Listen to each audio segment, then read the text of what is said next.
Father जय जिनेन्द्र। कौशल्या के राम भाग 4 में आप सभी का स्वागत है। आइए आज से प्रारंभ करते हैं उनके बारे में जानना जिन्हें हम प्रभु राम कहते हैं। जैसे कि महापुरुष जब जन्म लेने वाले होते हैं तो प्रकृति स्वयं संदेश देती है, स्वयं संकेत देती है।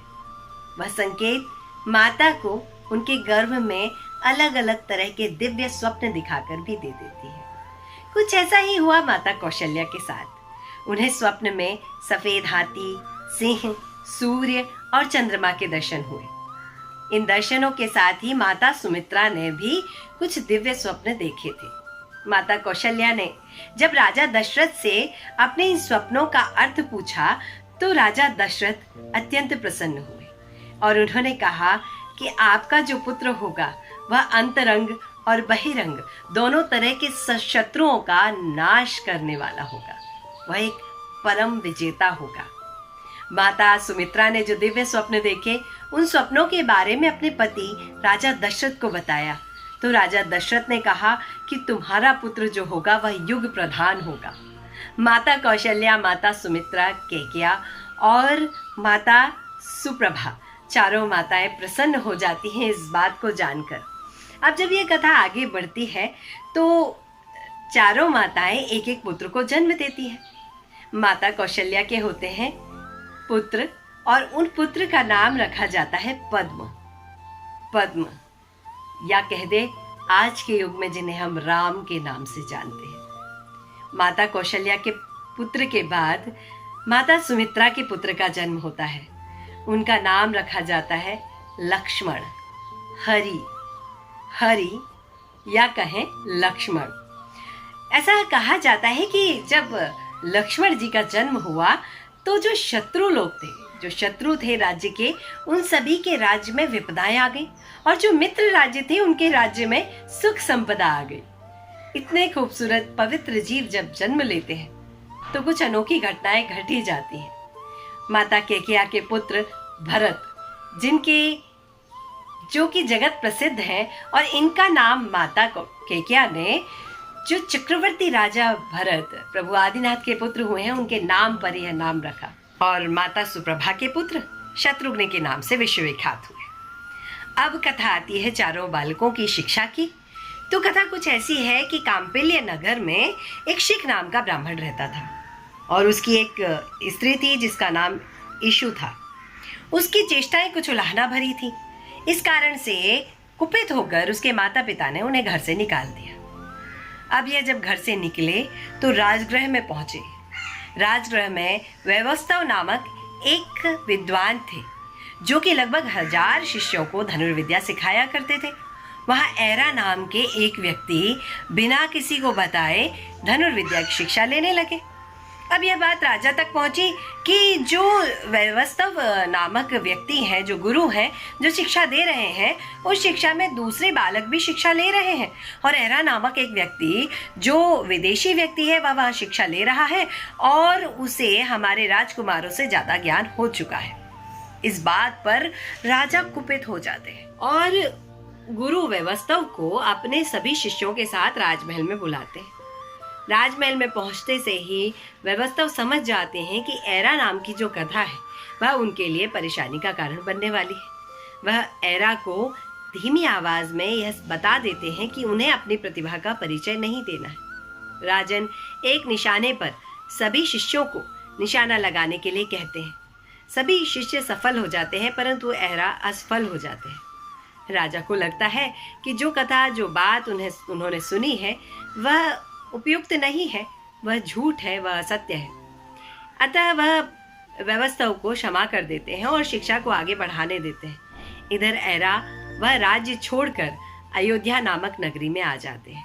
यहाँ आकर राजा दशरथ को अपनी प्रतिभा से परिचित कराते हैं और इस परिचय के साथ ही वह उनका विश्वास जीत लेते हैं और रामादि सभी बालकों को शिक्षा देने लगते हैं। एक ऐसी शिक्षा जो उन्हें एक अद्भुत धनुर्धर बनाने वाली है, अद्भुत व्यक्तित्व बनाने वाली है। राजा दशरथ ने जब उन्हें चारों पुत्रों को सौंपा तो एर ने उन्हें विनय, उदार चेष्टाओं के साथ सभी शास्त्रों का पूर्ण ज्ञान दिया। इस बात से राजा दशरथ अत्यंत प्रसन्न भी होते हैं। यह कथा यहीं समाप्त नहीं होती है। आगे रानी सुप्रभा जो है वह राजा दशरथ से गुस्सा हो जाती है, क्रोध में आ जाती है। अब कोई रानी किसी राजा से गुस्सा क्यों होती है, क्रोध में क्यों आती है?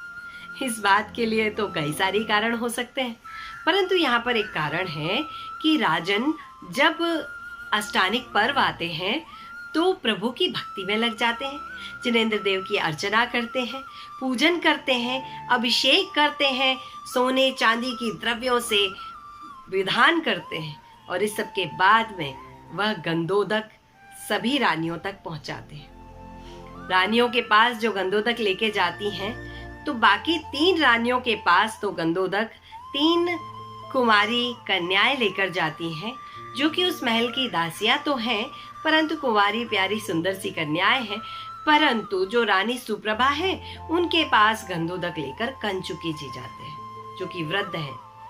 अब कंचुकी जी गंधोदक देने जाते हैं। यह ज्ञात होता है सुप्रभा जी को कि मेरे पास यह वृद्ध कंचुकी जी आए हैं, और बाकी रानियों के पास कोई ना कोई अद्भुत सुंदर सी स्त्री, सुंदर सी नारी, सुंदर सी बालिका पहुंची है। इस बात से वह क्रोधित हो जाती है और बुलाती है विशाख नाम के भंडारी को, और उनसे कहती हैं कि तुम मेरे लिए विष लेकर आओ।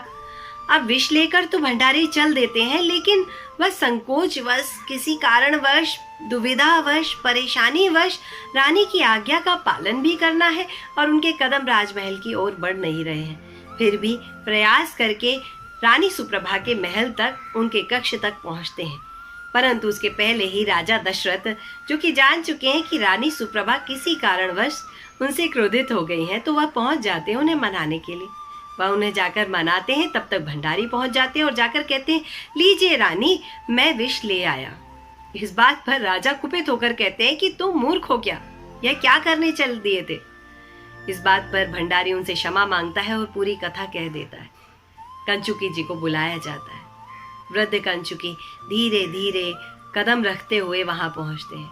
राजन उनसे देर से आने का कारण जानना चाहते हैं, तो वह हाथ जोड़कर यही कहते हैं कि प्रभु, यह काया कृशकाय हो चुकी है, अब हमसे तेज गति से नहीं चला जाता, हमें क्षमा करें। राजन ऊपर से नीचे तक उस कंचुकी को देखते हैं। वह सौंदर्य, वह रूप कहीं खत्म हो चुका है। उसके स्थान पर कंकाल जैसी केवल हड्डियां दिखाई दे रही हैं। न तेज है, न गति है। शरीर अपनी आशा को छोड़ने लगा है। यह देखकर उनके मन में वैराग्य उत्पन्न हो जाता है।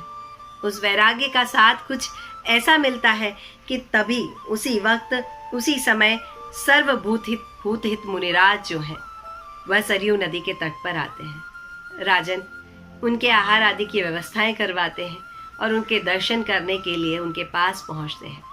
सर्वभूत हित महाराज के दर्शन करके वह अपने मन में संतुष्टि पाते हैं और राजमहल वापस लौट आते हैं।